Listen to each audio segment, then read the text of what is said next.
My name's Jay-kreps and I'm an engineering manager here at LinkedIn. On the technical side, probably the biggest challenge is building out a pipeline for this kind of analytical data processing. The group I'm in works on all of these products that are built on top of LinkedIn's data.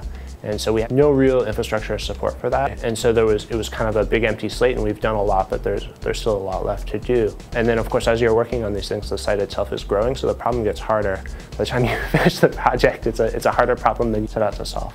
One of the things I work on is some of the data infrastructure for the site. The offline system we use is Hadoop. Hadoop is a piece of open source software. It's a very simple, scalable database. That's how it's used at LinkedIn, right? It serves parts of the live website. So it's kind of a critical piece of infrastructure, but it's something that allowed us to support much larger data sets than we'd be able to otherwise. When we got some money from the CTO, we bought a bunch of machines and we built it up kind of in the basement. Over a period of a couple of months, we worked on getting all the data in, and then we started working on some of the core algorithms that we use on the site and other computationally intensive offline things. Now it's a big part of the site and it's used by every team to do these kinds of computations. So some of the most interesting computer programming happens on this system, and we have multiple Hadoop clusters, so that's been very exciting to work on. One of the applications we work on here is People You May Know, which is a way, it's a set of algorithms we run to predict which people know each other. It's an idea that LinkedIn came up with, and it's actually, now it's an academic problem, and it's something you see all over the internet. You can see lots of papers published on this topic, which is,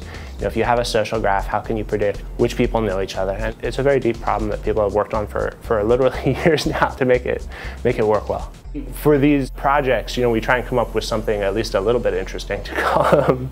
So we have Voldemort and Kafka and Kamikaze and Bobo and Zoe. Those are the search open source projects, and I think it's a tradition for open source projects. They have to be called something kind of interesting. I came up with the name Voldemort. I think in the last Harry Potter book, you have to kill all the parts of Voldemort before he dies. Any of these distributed systems, right, they're meant to stay available even as, individual machines crash or die. So that was kind of a very nerdy joke.